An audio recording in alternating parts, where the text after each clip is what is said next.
Collagen, the single most abundant protein in the human body, exists predominantly as types 1, 2, and 3, which form the structural framework of skin, bone, cartilage, and vessel walls, and can be supplied directly through foods such as slow-simmered bone broths, rich in denatured collagen and gelatin, the skin and connective tissues of fatty fish, which yield bioavailable marine collagen peptides, and collagen-dense parts of poultry like chicken feet, necks, and cartilage. Once ingested, these complex proteins are denatured by gastric acid and pepsin into gelatin, then further cleaved by pancreatic proteases into di- and tripeptides, most notably glycine proline hydroxyproline, that are absorbed via pepti-1 transporters into the bloodstream and preferentially accumulate in dermal and joint tissues, where they upregulate fibroblast proliferation, enhance extracellular matrix deposition, and improve tissue resilience. At the same time, endogenous collagen synthesis in fibroblasts, osteoblasts, and chondrocytes depends critically on a suite of nutritional cofactors.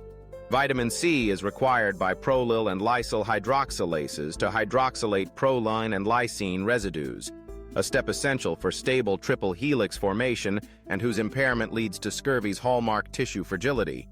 Copper, found abundantly in shellfish, nuts, and seeds, activates lysyl oxidase to form covalent crosslinks that stabilize the collagen fibrils, and a steady supply of the amino acids glycine, proline, and lysine, available from egg whites, legumes, lean meats, and dairy, provides the backbone for new collagen chains.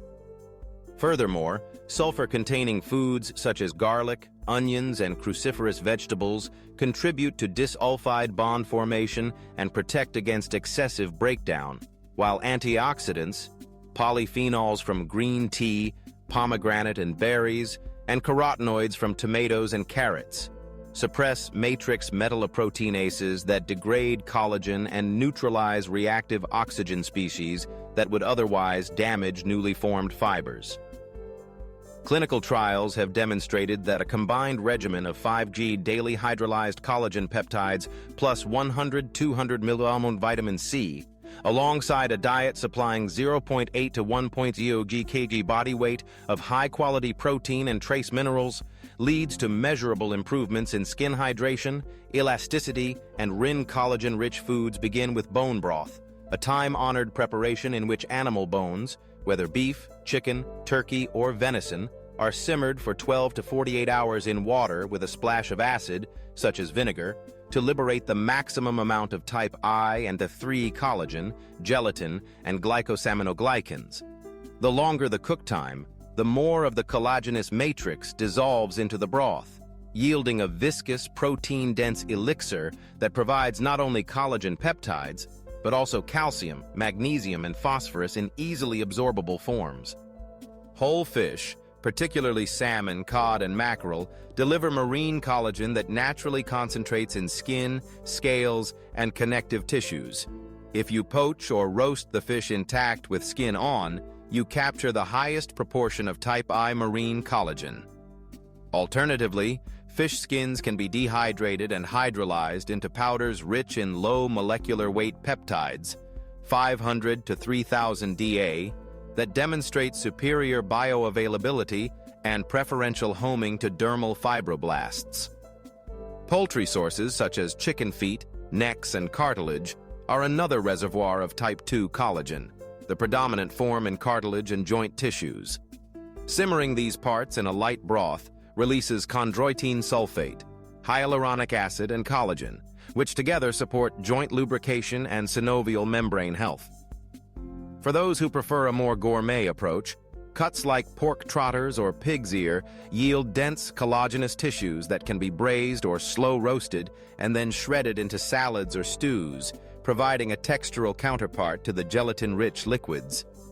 Beef tendons and oxtail also offer concentrated collagen. When pressure cooked, they break down into soft, unctuous morsels that retain high levels of glycine, proline, and hydroxyproline.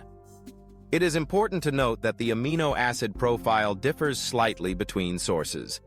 Marine collagen is richer in hydroxyproline and glycine, while avian collagen provides higher amounts of proline and lysine. To maximize absorption, consume these collagen-rich foods alongside a vitamin C source, such as a squeeze of lemon or a side of bell peppers, which enhances peptide uptake and supports hydroxylase activity. Culinary techniques also matter. Acid marination, gentle simmering below 95 degrees, and avoiding prolonged high heat preserve the integrity of collagen peptides. By incorporating 2 to 3 servings per week of slow-cooked bone broths, whole-skin fish preparations, and cartilage-rich poultry dishes, you ensure a steady supply of preformed collagen peptides, which, when absorbed, can transiently increase plasma peptide levels for up to 6 hours, and thereby signal fibroblasts in skin and joint tissues to ramp up extracellular matrix production and repair. Collagen synthesis within your own tissues relies on a complex interplay of micronutrients, amino acids, and protective phytochemicals that together fuel and safeguard the enzymatic machinery of your fibroblasts, osteoblasts, and chondrocytes. Chief among these is vitamin C, the indispensable cofactor for prolyl and lysyl hydroxylases, enzymes that hydroxylate proline and lysine residues on procollagen chains to enable the formation of the stable triple helix. So consuming 200-300 mg daily from sources such as citrus fruits, strawberries, bell peppers, and broccoli ensures optimal enzyme activity and minimizes the risk of scurvy-like fragility. Equally critical are the building block amino acids, glycine, proline, and lysine, which your diet must supply in ample amounts, at least 1 gram body weight of high-quality protein, via egg whites, lean poultry, fish, legumes, and dairy. These amino acids are incorporated directly into the procollagen A chains, and studies have shown that ensuring a glycine intake of 2 to 3 g per day supports greater fibroblast proliferation in vitro.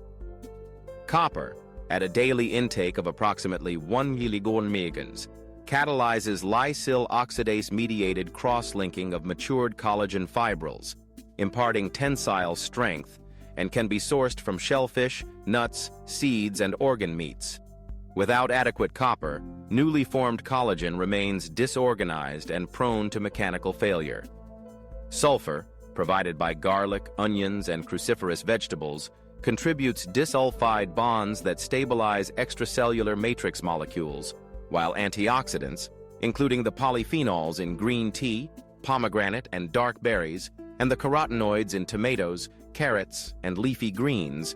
quench reactive oxygen species and inhibit matrix metalloproteinases that would otherwise degrade nascent collagen fibers. Trace minerals such as zinc and manganese further modulate collagen processing enzymes, and emerging research suggests that adaptogenic botanicals like Panax ginseng may upregulate collagen gene expression via MAPK signaling pathways, though human trials remain preliminary. By structuring each day's meals around a colorful array of vitamin C-rich produce, protein-dense foods, copper and sulfur-containing ingredients, and antioxidant-packed phytonutrients, you create a biochemical milieu in which your body not only possesses all the substrates required for de novo collagen assembly, but also is protected against the enzymatic and oxidative challenges that would otherwise accelerate tissue aging. Finally, to translate these principles into everyday practice, structure your weekly nutrition plan so that you consume both direct collagen sources and collagen-supporting nutrients in synergy.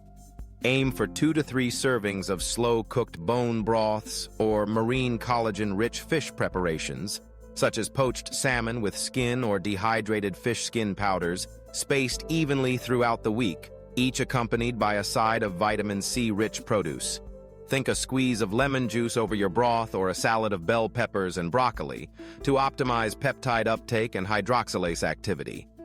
Incorporate collagen-dense poultry parts, chicken feet, necks or cartilage, or braised pork trotters into 1 or 2 meals weekly to supply type 2 collagen, along with chondroitin and hyaluronic acid for joint support. Ensure daily protein intake of at least 0.8 to 1 g per kilogram of body weight from high-quality sources, egg whites, lean meats, dairy, and legumes, to provide the critical amino acids glycine, proline, and lysine for procollagen backbone synthesis. Include a handful of copper-rich nuts or a serving of shellfish 3 times per week to activate lysyl oxidase for fibril cross-linking. Season generously with sulfur-containing aromatics like garlic, onions, and cruciferous vegetables to foster disulfide bond formation, and finish each meal with an antioxidant boost. Whether a cup of green tea, a handful of mixed berries, or a slice of tomato, to inhibit matrix metalloproteinases and protect nascent collagen from oxidative damage. If dietary gaps exist, consider a daily supplement regimen of 5 hydrolyzed collagen peptides alongside 200 mg vitamin C, taken on an empty stomach to maximize absorption and monitor clinical outcomes, such as improvements in skin hydration via corneometry, wrinkle depth via imaging analysis, or joint pain via standardized questionnaires over a 12-week period. By consistently pairing pre-formed collagen intake with the full complement of cofactors and protective phytochemicals, you ensure both an immediate influx of bioactive peptides and the long-term efficacy of your body's own collagen production machinery, thereby maintaining stronger, more resilient connective tissues well into later life.